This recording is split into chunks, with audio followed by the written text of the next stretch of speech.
college football semifinals is in the books with Alabama and OSU emerging as victors. However, we want to know what exactly happened this past weekend and what can we look forward to in the future for the championship round. Alright guys, I'm excited. Let's eat. What time is it? Game time! Woo!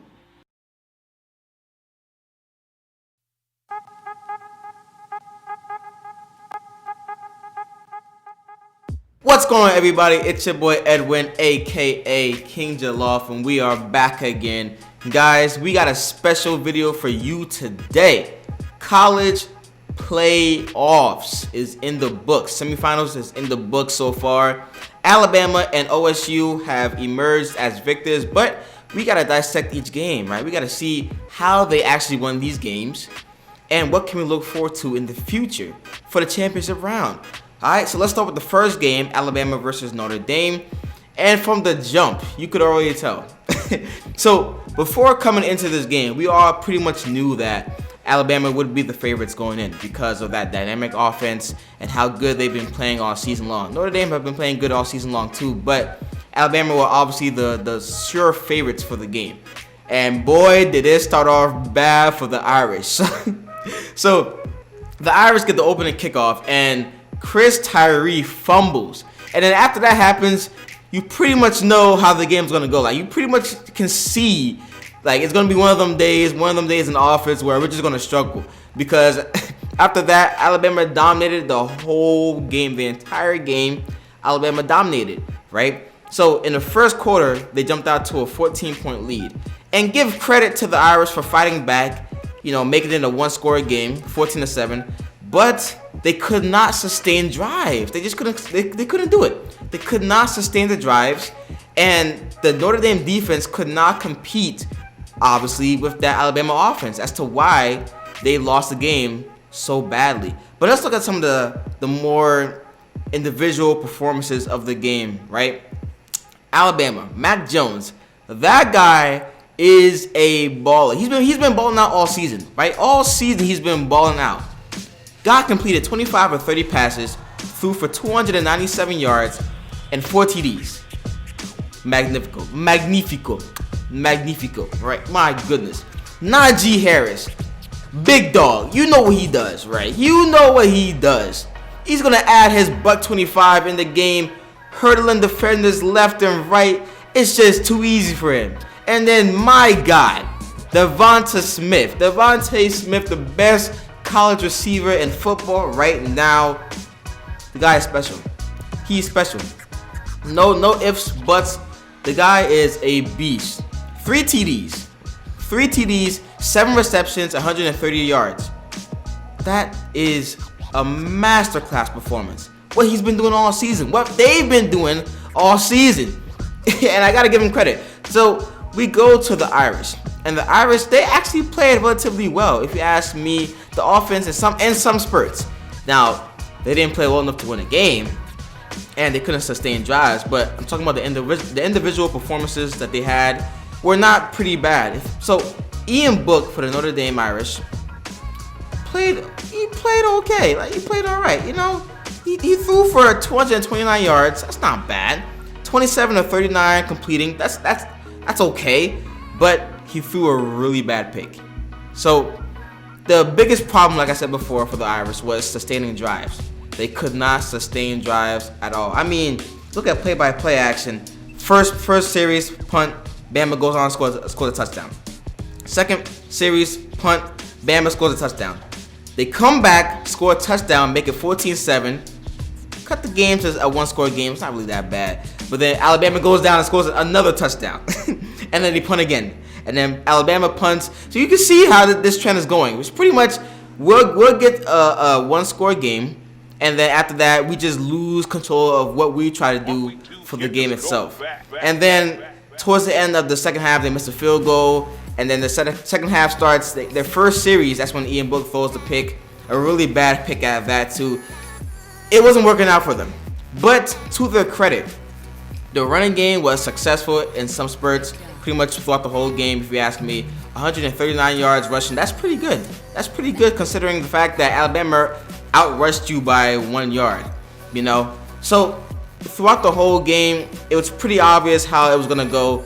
How Alabama was gonna just roll over these guys, even though Notre Dame have been playing pretty good throughout the whole season. But like I said before, that offense is special. It's too dynamic.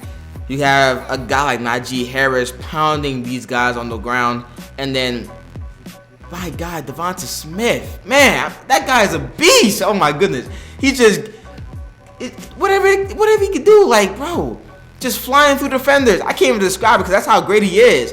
You can't even tackle the guy. He's so smooth and so agile. It's crazy. Reminds me of Alvin Kamara, the way he just glides through the defenders. Like, it's so crazy. Anyways, now let's move on to the game that we all been waiting for. Clemson and Ohio State. The chosen one versus that team from Ohio, who, by the way, was ranked 11th by Dabo Swinney. Dabo Swinney ranked Ohio State 11th. Well, does that make you 12th, Dabo Swinney, for losing to them? I'm just asking. Just asking. And by many people deemed not eligible to make the playoffs because they only played 6 games. Well, I'll tell you what.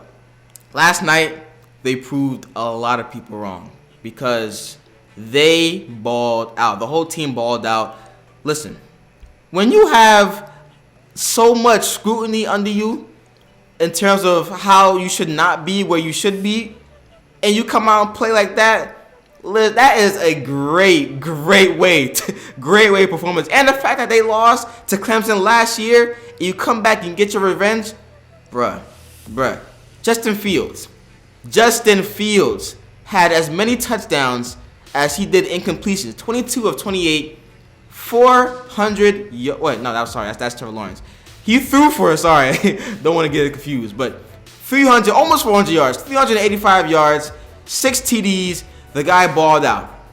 Chris Olave, my goodness, 6 receptions, 139 yards, and he didn't have any TDs, but doesn't matter. Just kidding. Just kidding. The guy had about 2-3 TDs in that game. Masterclass. And on top of that, Trey Sermon. Oh, we forgot about that guy, right? On the ground, almost ran for 200 yards. 193 yards. That's tough. Come on. My goodness. Anyways, so they balled out. In the first quarter, it was pretty much back and forth action going on. And after the first quarter, Ohio State never looked back. 21 points in the second quarter. They never looked back at all. Justin Fields never looked back. And that's after the fact that he got injured to his rib section and came out and gave a gutsy performance. Seriously, guys. Now, transition over to the Clemson side, and you see Trevor Lawrence, and you're like, he played relatively well. He missed a couple of throws. Not going to dispute that, but he played relatively well.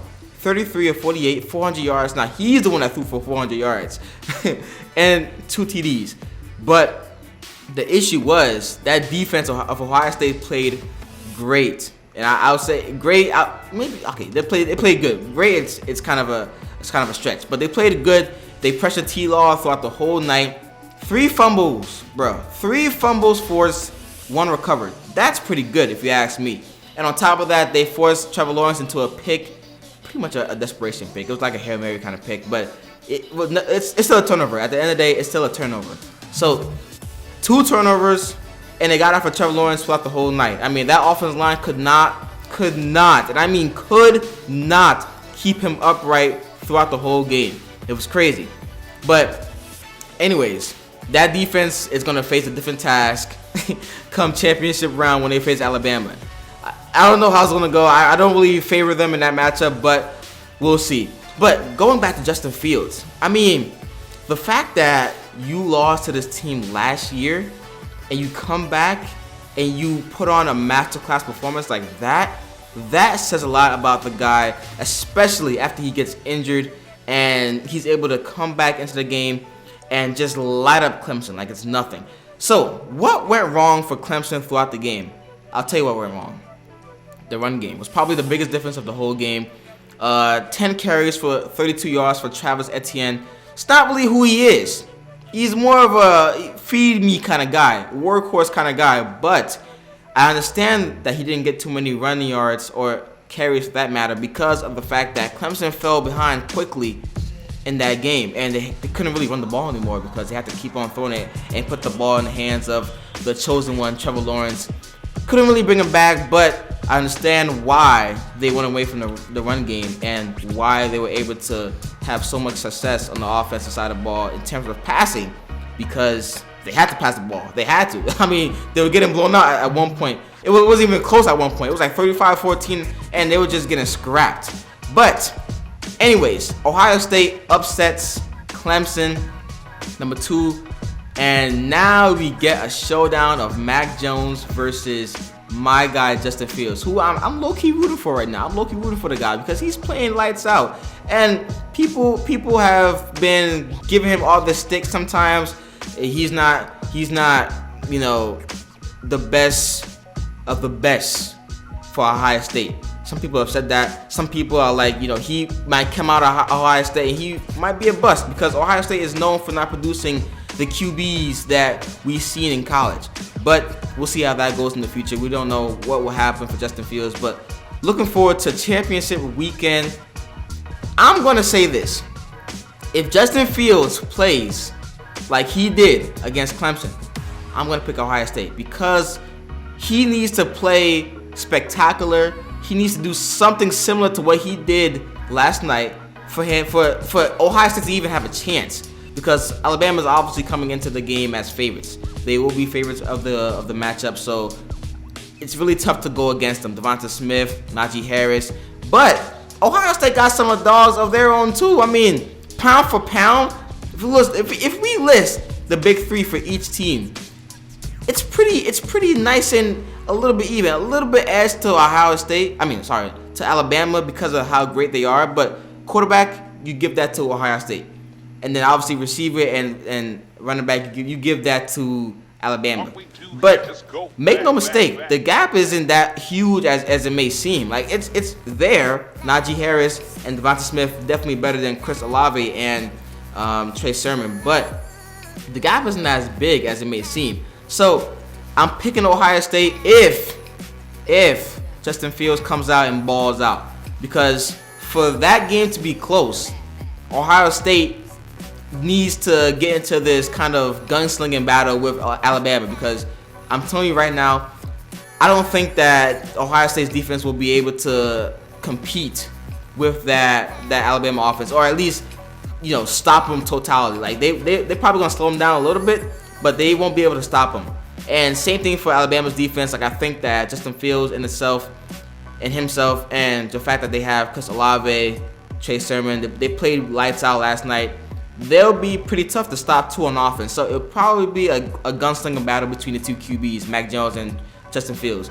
But we'll see how that goes in the future. But let me know what you guys think about that in the comment section below.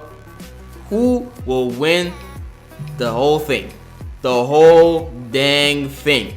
Will it be Justin Fields and Ohio State, or will it be the favorites, Alabama and my guy Mac Jones? But guys, that's all that we have for this video. The winner for today is definitely Justin Fields, because going back into last season, a heartbreaking loss to Clemson, he comes back this year and he just lights him up. I'm talking about outplaying Trevor Lawrence. It's hard to outplay Trevor Lawrence, and he did just that last night. So all credit to him. They get their revenge as a team. Are they really ranked 11th right now? I think not. So all those people that said that they shouldn't be in the playoffs, you were definitely wrong. But anyways, guys, make sure you like, share, and subscribe to the video, to the channel. Always remember, as I grow, we grow together. And stay tuned for the next video. Boop.